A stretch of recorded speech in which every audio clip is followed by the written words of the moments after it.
What is up, y'all? Welcome back to another episode of Surfing the Stream, where every week we're on a quest to find out what is the greatest movie of all time. I am Matt Primo, joined by Josh Primo. What's up, bitches? This week we're here to review I gotta say, I'd never heard of this movie prior to Josh telling me about it. Go figure, right? But I saw it. All I saw in it was that it was Robert De Niro, and I was like, all right, man, how bad can it be? It's got to be somewhat decent. So that's what we are reviewing this week. It is called A Bronx Tale, like Bronx, New York. I think we both watched it on YouTube. Is that right? Yeah, that's the only place, unless you want to pay for it. I'm gonna go ahead and tell y'all, if y'all don't give a shit about quality of movie, how it looks, I would just buy it, just rent it, because YouTube is not the place to watch this motherfucker. I mean, if you're not bougie, you can watch it on YouTube. Yeah. Like if you don't give a shit, like YouTube, Like, by all means. like I'm the middle class. I'm not the upper class. I'm not the upper class. If y'all are new here, every single week we review a movie that we kind of flip back and forth. Josh will pick one, and then I'll pick one.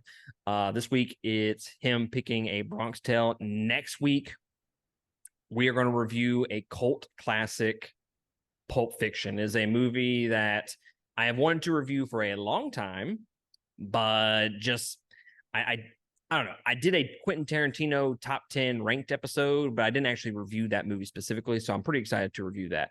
But other than that, if you want to consider supporting us, there are some links below. One of them is to our Patreon.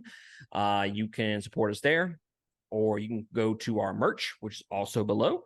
Buy one of our exclusive t-shirts. This is not one of the exclusive t-shirts, but you can buy a t-shirt like this with our logo on the front. We also have hoodies. Get ready for that. I don't know. You can buy right now and have swamp ass, or you can buy it now for winter, whichever you prefer. I mean, we're not here to judge you. It also has links to all of our social media accounts: TikTok, Twitter. I think Instagram's on there too. All those links are down below.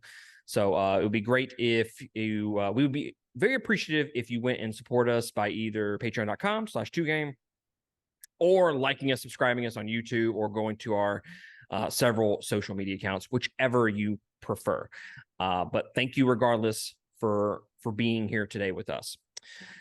All right, enough of that bullshit. Let's jump into A Bronx Tale. By the way, I'm trying a little mic situation here. I'm not used to it being down here. I'm used to it being like right up in my fucking mouth. You know what I'm saying? Shout out. So if it looks like I'm doing like Hunchback of Notre Dame over here, that it's because I'm not fucking used to it. So you're not used to bending down to suck. I got it. Dude, I'm used to that shit coming to me. Hey. Roll Tide.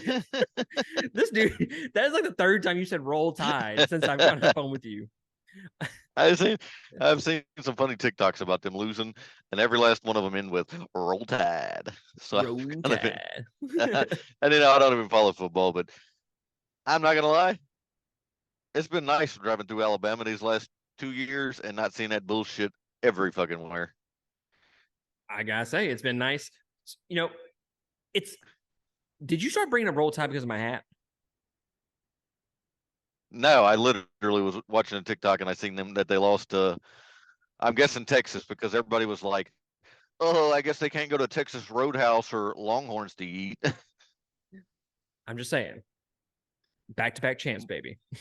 But I will say the Longhorns were out there like chanting, "We want Georgia." Not gonna lie, after they won.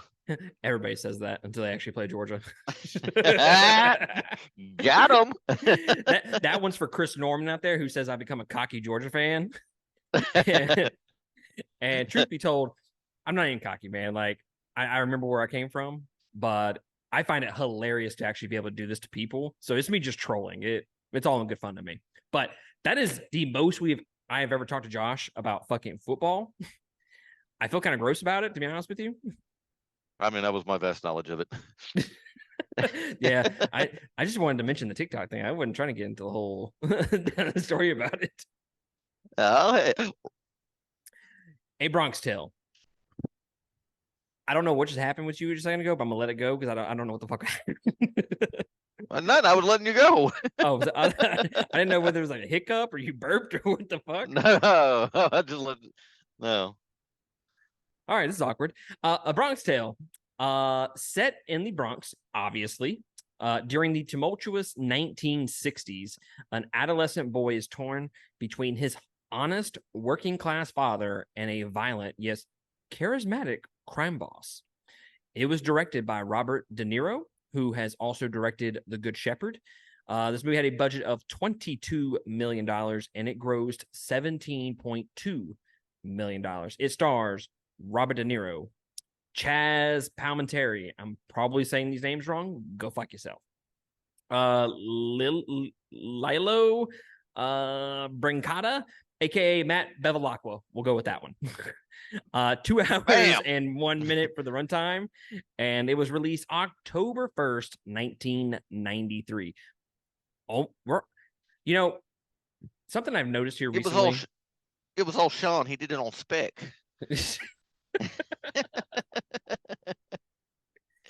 Something I've noticed here recently.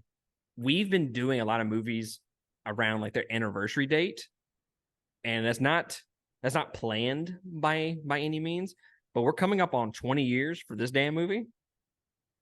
I am Crazy. But so that's a pretty big budget, though, wouldn't you say, for a movie in what, 96? 93. I was so close. That would make it 20 years. Yeah. I'm just curious what they spent the money on. It's probably Robert De Niro taking like 20 million of that. That's a big budget for that time period, I feel. Yeah. I'm gonna have to go back and look at it. I'm gonna go back and look at another movie later on and see. It just feels like a lot. Shout out.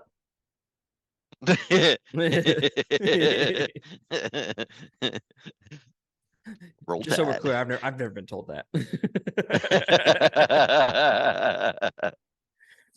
All right, jumping into the fun facts. I'm gonna mention the first fun fact, and this is actually something that I did not know, and this is actually a pretty good fun fact. I would be remiss to say that it's one of the best fun facts that we've had on the podcast yet. Like top 10, maybe. Did you know this story was written by Chazz Palminteri? The guy that played Sonny in the movie. He wrote the movie. It was an autobiography. His real name is Calogero Lorenzo Palminteri. So the little boy is him.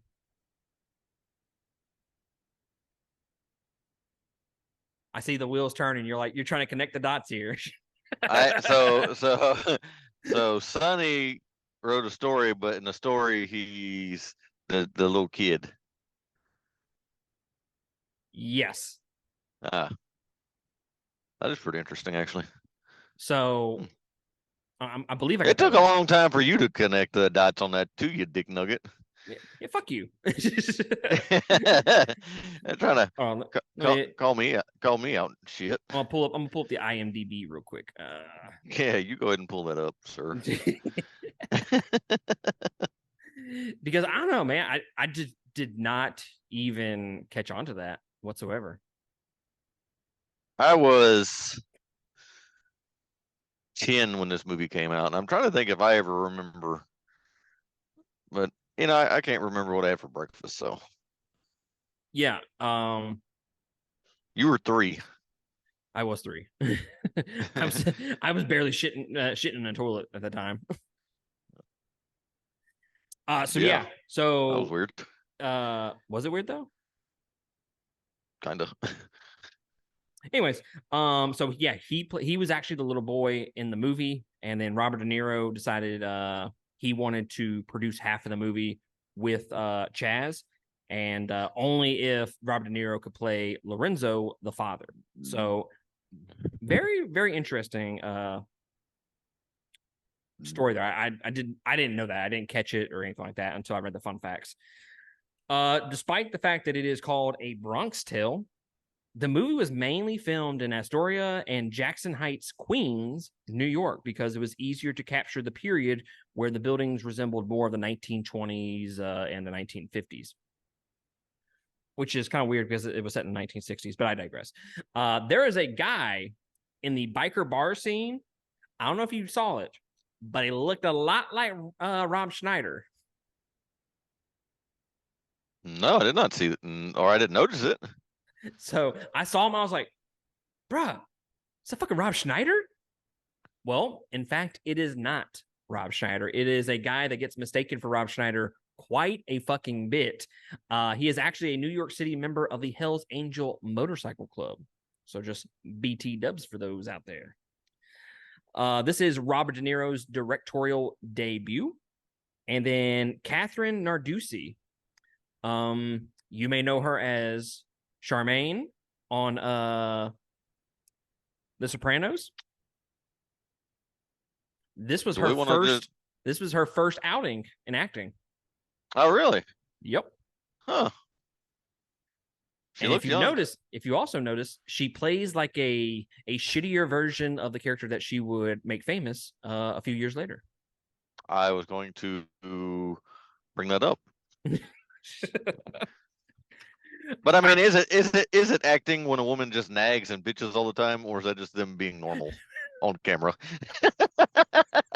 It's fucking normal. I'm surprised you didn't leave me hanging on that. I felt like you were gonna let me burn. You know what?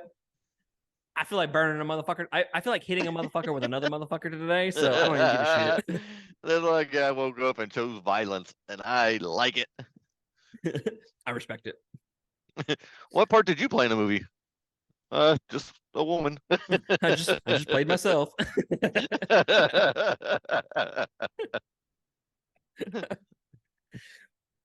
So I heard what it. I don't know why this. I gotta tell you the joke real quick.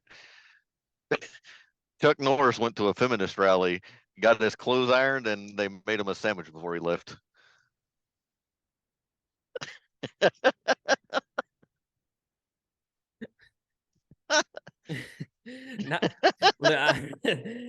Not the best Chuck Norris joke I've ever heard, but that was pretty good. there is some TikToks going around about Chuck Norris, and it just lists like 90 things that Chuck Norris is good. It's like Chuck Norris lost his virginity before his dad. It's like that. If you can find them on TikTok, man, it's worth the watch. They are hilarious. So, what did you think about A Bronx Tale? I did not like it. I hate you, you dick. You took too much enjoyment in that. I did. I did. I did not like it, man. There's several problems that I find with this movie. So if you read the synopsis for the movie, it's bullshit. We didn't get that story told. We got introduced to about 50 characters that were introduced very shittily. They had no backstory, nothing developed in them that made me care about them, but yet they played parts in the movie all the way through. And to me, Robert De Niro's character was pretty much a throwaway because they did not connect him to the son well enough, in my opinion. And then I don't know, they want to show that racial tension that was in the 60s, how it was segregated, and I don't really think they got through with that either, or the gangster side of Sonny. So, two things right off the bat. One, it sounds like I might be a little bit higher on it than you, but just know that you're going to bring my score down because I wasn't going to fight for this score whatsoever. So my score is steadily going bloop, bloop, bloop, bloop, bloop, bloop, bloop. Second. But you You know what really kills me about this has like a 7.8 or an 8 on IMDb. For everybody out there, go look it up on Letterboxd. I am flabbergasted at the fucking scores that this movie has. You know, usually there's like a couple thousand, you know, by below a 2.5 or something like that. Dude, this is mainly 4s and 4.5s. It's fucking crazy. And I'm just like, did we watch the same movie? Because when I got done with it, I was like, there's no fucking way. So I went and just looked at some of the reviews, and words of this was a masterpiece, a fucking classic, the best Robert De Niro he's ever seen, shit like that. And I'm like, what? I think they No, meant for another movie. it is nowhere near being the best movie that Robert De Niro has ever been in. Ever. Now, not even close. No. And you can name the cult classic Taxi Driver. My personal favorite is probably Heat. But I mean, he was in Godfather. I mean, so many fucking good movies. No, not the, no. Disagree. Hard disagree. No, totally, totally. I don't know, man. I just find this movie completely disconnected. It lacks substance in a story, and it's like they started trying to build a story to this, and it zigged and it zagged, and then and you really got no, I don't know, true formal story really of any of it finished to me.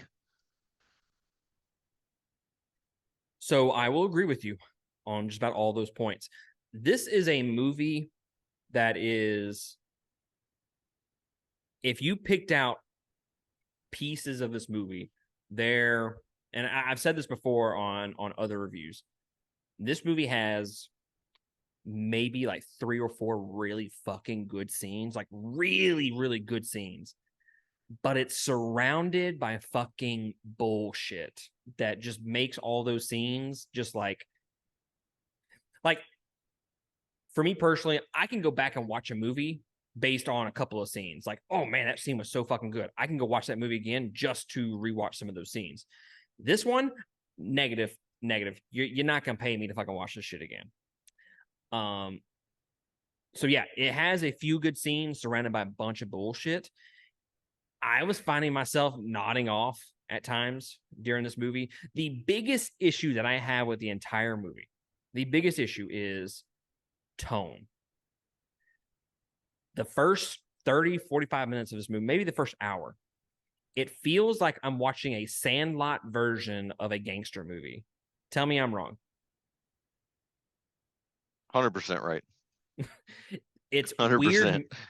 It's weird musical choices. The kid actor is bringing like comedy and lightheartedness to it, and I'm like, okay, this is weird.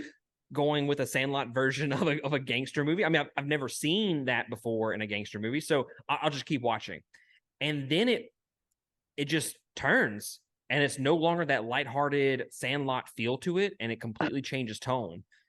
And on top of that, the musical cues, like the soundtrack and the score, is just so off. You're watching a serious scene, and there's like hype music in the back, and you're like, what the what? Or it's like a I think one of the big scenes was when they started beating on the black kid in the middle of the street, or Yeah. when all the Italian boys got blown up in the car. Like the musical choices there was really, really off-putting to me. Like it didn't fit the scene. And that was numerous times over the entire movie. And when you fucking notice something like that, that is very, very distracting. And so those two things are the biggest issues of the entire movie to me. But then I'm gonna go back to what you were saying a second ago. It feels disconnected. It feels like the synopsis says we're getting a story about a boy torn between his father and a gangster. Is he though? because it just seems like he's hanging out with the gangsters the whole fucking movie. Like there's hardly any father interaction between them two. And if that's going to be the pivotal thing that you kind of base the movie on, I need to have more scenes with the father, because the Robert De Niro stuff is pretty good. It's just there's not enough of it. No, and then I 100% agree. Don't even get me fucking, dude.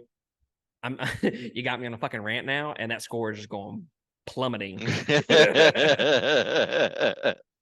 Don't even get me started on the love story in this. It is that's where I wanted to go next. It is by far one of the worst love stories we have reviewed on this podcast. I am willing to die on that hill. I am standing right there beside you, sir. Because you tell me how. So this would, I guess, would be the B plot side of the movie. Man, it's a major plot. It doesn't fulfill. It never connects. It's supposed to be about him dating and being a biracial couple with this lady in the 60s. We get like 3 scenes of that, but I mean, we got 7 minutes of them staring at each other in the hallway. That was the longest fucking scene ever. I actually have a note. Why are they staring so long? Yeah, and then they go outside and stare at each other longer. Man, that girl would have been like, "What the fuck is wrong with you, creep?" But there's no tension there. It's no tension built at all, because all he does is mentions it to his friends. Of course, they didn't like it. But you don't have that where they connect and make a relationship, and something intervenes with that, and there's none of that. It's, let's stare at each other for 5 minutes.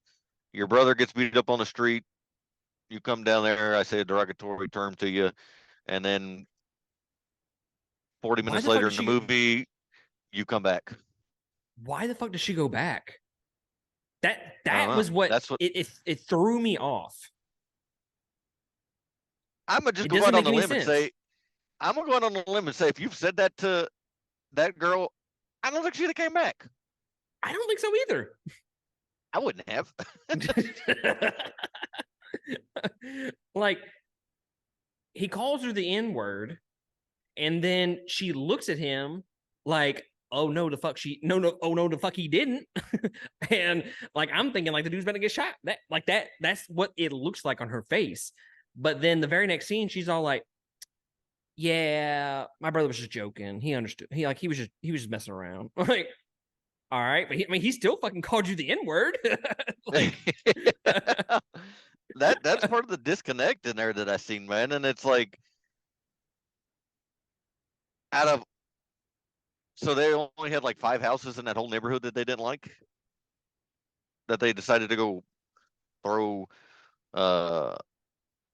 those little fireballs in them. I can't think of what the fuck they're called. Molotovs. Well, this guy's Jewish now. I think it's Russian.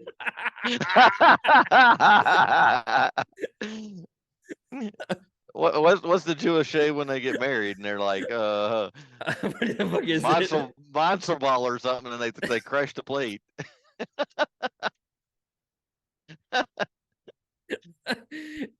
You know what? I'm not gonna say anything because you've already fucked this all up, and I ain't trying to join it. You're like, I know what this guy's talking about, and I don't either know. Muzzle tough. That's what it is. Yeah. So that yeah. This guy. This guy let me drown over here by myself. And this guy said, I think it's Russian. Mazel tov. Yeah, that's what it's called. Mazel tov. Well, that Google was 5 minutes late. It was. But the other problem I had with this movie is you don't really get a good connection with the boy with Robert De Niro either. I don't think you got a good connection between him and Sonny either, really. I mean, we sat there and watched him play dice for, I know, a solid 3.5 minutes. Motherfucker. I know, like, Jesus fucking Christ. I'm like, bruh, I might have to fucking Google how to play dice because this scene's taking so long. I kind of want to know how to play now. And that's another issue with the movie. There are some scenes that drag on so long, it's not even fucking funny. It's like, what? Yes. Like, did you like what was the point of keeping this scene for 10 minutes? And then some of their names that they chose for the mobsters kind of sucked. Their Yeah, characters for the team sucked. Because if you go and look at like the Sopranos, I remember most of all of them. dope names. Yeah, and then the only memorable character out of all of them mob was, and I don't think he was in the mob. It was the fat white guy that kept losing everything he betted. Right. Or the guy with the cart. Hey, let Sonny know that I helped you out. Yeah, and I'm like, But I don't even remember his name. fucking Juan Valdez called and said he wanted his fucking mule and cart back. I ain't never seen I don't even think in the '60s they used mules to fucking deliver fruit. I call bullshit.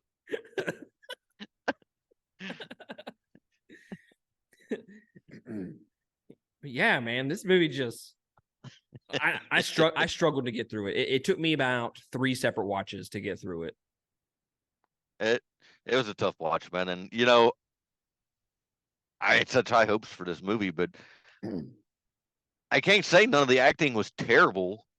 I liked what Robert De Niro did. I liked what the Sonny character did, and I liked what the teenage boy did, but I just feel like they didn't have a story to tell us, really. No, it was kind of like a pointless movie. Movies like this are kind of hard to really make interesting when it's a autobiography style. Um, I some movies disagree because it's kind of like the Goodfellas, loosely, because he's telling the this story. Well, the type of movie, because he's telling the story in the background of the movie actually happening, as to where the Goodfellas is talking about is the same way. He's in the background talking about the story, and you're watching the story as he's talking through it. I disagree. Style, I guess. I disagree. I don't. I think the narrative style is similar, but the story is completely different. Because if I remember correctly, Goodfellas was not based on like it wasn't like in this one is the writer writing about his life, and he's just picking a certain point of time, and we are watching that happen for better or for worse. Whereas Goodfellas, good shit happens in that movie. Yeah, but Goodfellas tells the story of he just passed away. His character, uh, Ray Liotta's character. Uh huh. That was movie was about that one character as he progressed through the family. So it Yeah, was kind but of an autobiography, but it was like 400,000 times fucking better. hold on. Was This guy's gonna isn't question my fucking mob it knowledge. Goodfellas is based on a true story and on real life gangsters. Hmm. Hmm. Hmm. Roll Tide. This motherfucker right here. I don't know. But regardless, we're still looking at one movie that did it good versus all the other movies. I 100% agree. 100%. This just when you have the gangster element in a movie, there needs to be gangster shit going on, not just some dude playing fucking dice underground and them beating some biker guys up in a bar. Like that's legitimately the extent of anything. Hell, Sonny prevented him from doing gangster shit. Like Yeah, the and entire fucking movie. there 5 big name actors right off the top that I can see. I mean, Joe Pesci was in this. Okay. I'm glad you brought him up because I have a bottom note here and it says you made a gangster movie and have Joe Pesci in it for all of 5 seconds. That's some bullshit. That's some fucking stupid shit right there, man. Like that And was a mistake. pisses me off. You know what pisses me off even more is I don't know if it was the fucked up YouTube part, but in the end, when Joe Pesci's talking, I fucking swear his scar disappeared for a couple of frames. I fucking swear.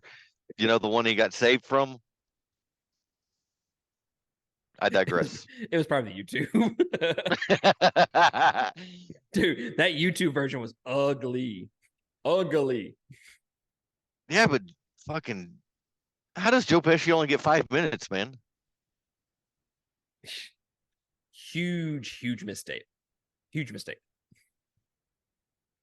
That's So like that's like filming a fucking Batman movie and fucking Alfred only getting 5 minutes.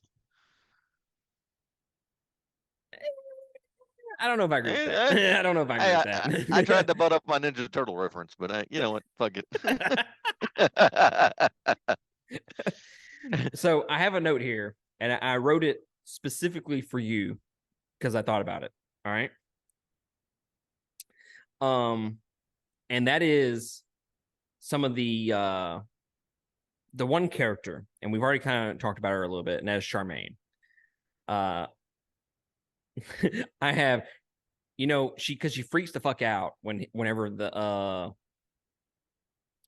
C is doing shit with the gangster and being in the bar and whatnot. She starts flipping her shit, and she's talking to Lorenzo at the very beginning of the movie, and Lorenzo's chill. He's like, man, just let him be, and Charmaine is just come up with all these. She's always overreacting, come up with these scenarios. She's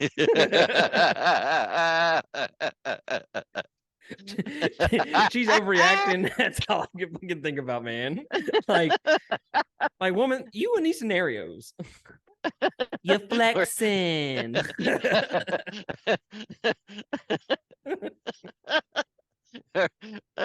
We're not making a Western here.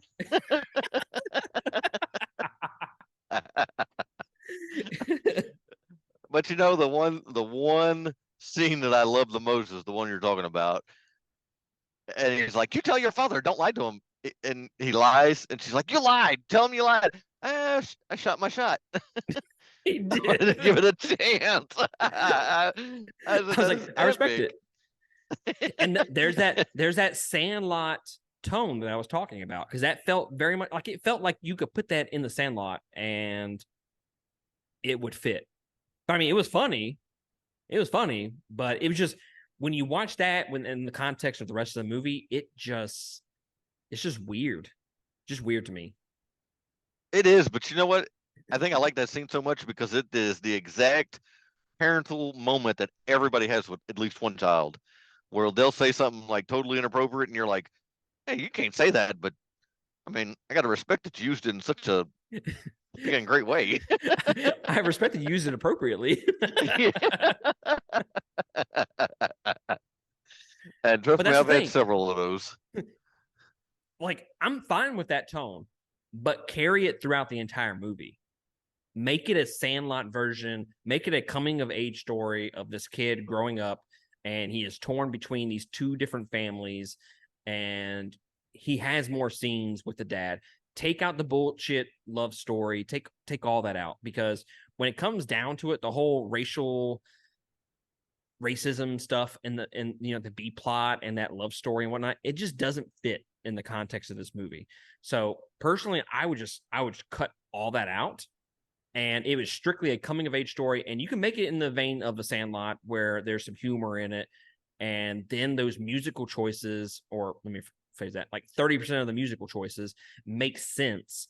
And I think the movie would have been a lot better if they would have gone that route, or just like pick a hill and die on it. Don't straddle it. Shout out.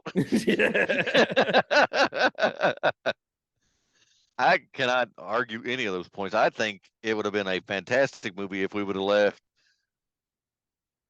the racial side out of it. Because you know what?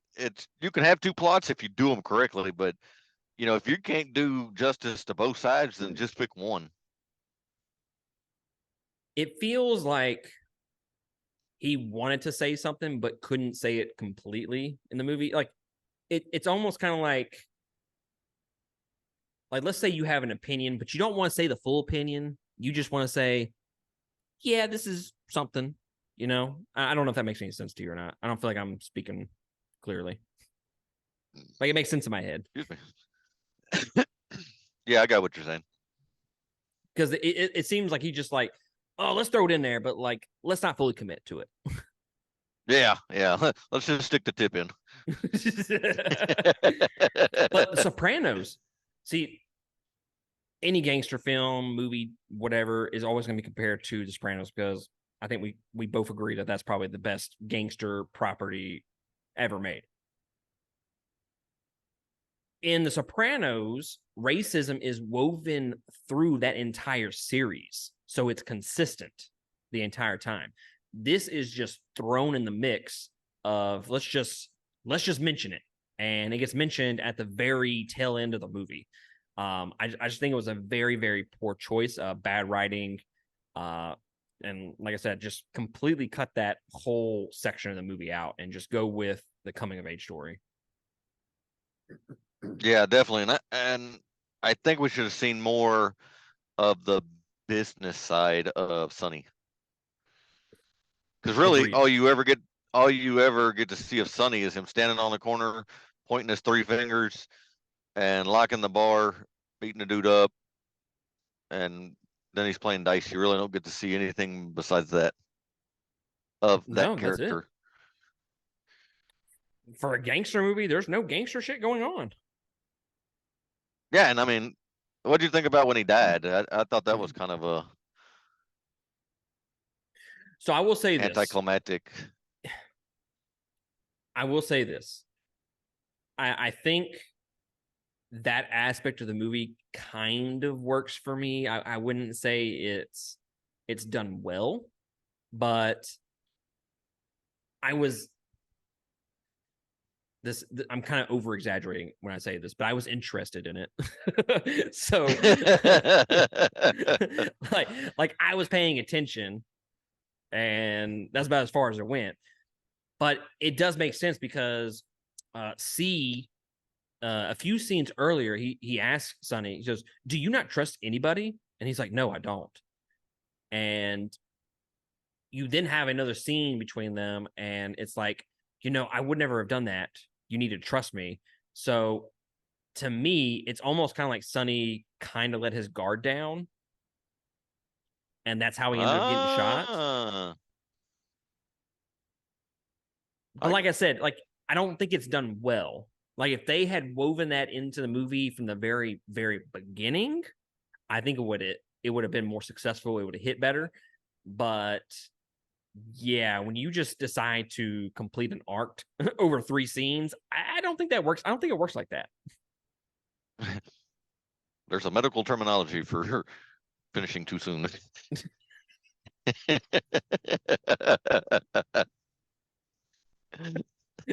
I'm really surprised you didn't just fucking say it. I was surprised myself. Mazel tov, bitches. Roll Tide.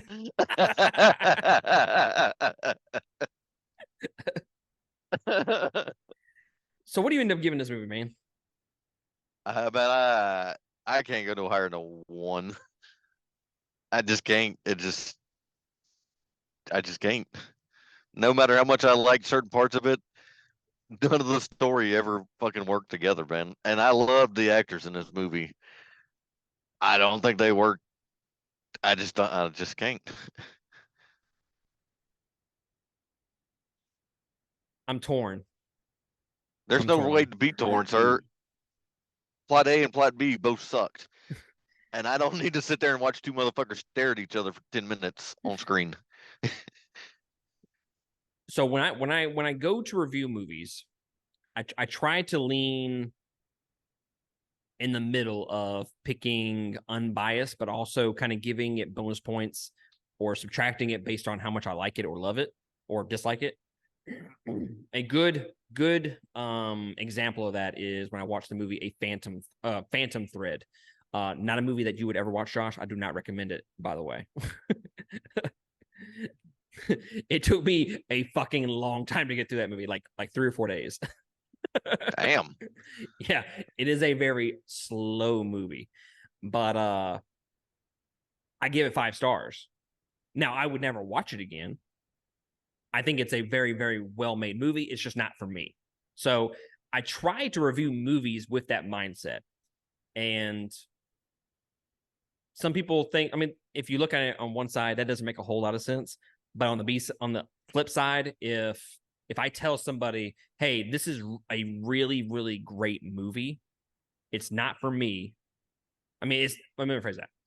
It's a really, really great movie and you need to go watch it, then they're more likely to trust me if I had that opinion, or if I say, yeah, this isn't for me, but if you like these aspects of a movie, then you should go watch it, and so on and so forth.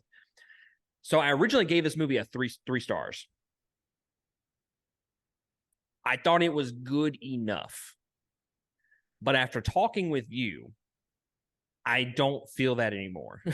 And when I said 3 stars, it was kind of one of those things where I'm like, I feel dirty about giving this 3 stars. Like, I don't feel like it deserves it whatsoever. So I'm gonna give it 2 stars. Well, it was a 30-minute explanation just to say the movie is shit. Well, That was the most. Have you ever you watched the one bite pizza reviews, right? Yeah. He always goes. Every single fucking episode he tells you how he scores his pizzas. So I feel like that's something that people need to know when I give a score. It's based off of this type of criteria. So 2 stars. I don't think it's a good movie. I would never watch it again. I honestly wouldn't even recommend it, but there are some good scenes in it. There were, if this movie's an hour and a half, it might work, but you have to shave off 30 minutes, and I don't know what they can shave off. Bruh. I got a few ideas. The whole fucking movie. See, I gear mine more towards, when you're in a conversation with somebody, would this movie come up and me say, hey, check out this movie I just watched? And one would be like, yeah, I'm not going to fucking tell anybody about this. And 5 would be like, I'm going to start the conversation with this movie that I just watched. Yeah, you base it off just how much you enjoyed it or didn't enjoy it. Right? All right. What's up with you repeating the shit I say differently? Because I said it better. This guy did that last week too. I was like, I just fucking said that. Is there an echo in here? I believe you just like making me look stupid. But the reason why I score movies that way is because everything is subjective, just because it, like, if I go watch a romance movie, I am not going to feel the same about a romance movie that my wife would feel. So she's going to feel like it's like a 5-star, and like me and you, if we watch a shitty action movie, we might enjoy that more than other people. So I try to gauge it just on how good of a movie it is, and then go up or down based on how much I like it. You go up and down based on how much you like it. I like it. Yeah. Yeah, boy. Roll Tide. So yeah, 2 stars for me. I do not recommend it. But if you are in the mood for A Bronx Tale, it is on YouTube. It looks fucking terrible, guys. I would not recommend it on there either. But it's there and it's for free, so you can watch the entire movie on there. All right, that is it for our review. Next week we are reviewing the cult classic, Pulp Fiction from Quentin Tarantino. I believe it's our first movie that we've ever reviewed from Quentin Tarantino, if I'm not mistaken. So super excited to finally dive into one of his movies. One of my favorite directors, if not my favorite director, I would say. So very interested in watching and reviewing that. But we appreciate y'all supporting us. Like, subscribe, do all that bullshit that you normally would do. It all helps us out. It helps us grow and get more out there, get our name out there and shit like that. So we would appreciate it. But other than that, we appreciate y'all joining us, and we will catch y'all next week on another review. Laters. Later, bitches. Bye, t-shirt. Muzzle tough.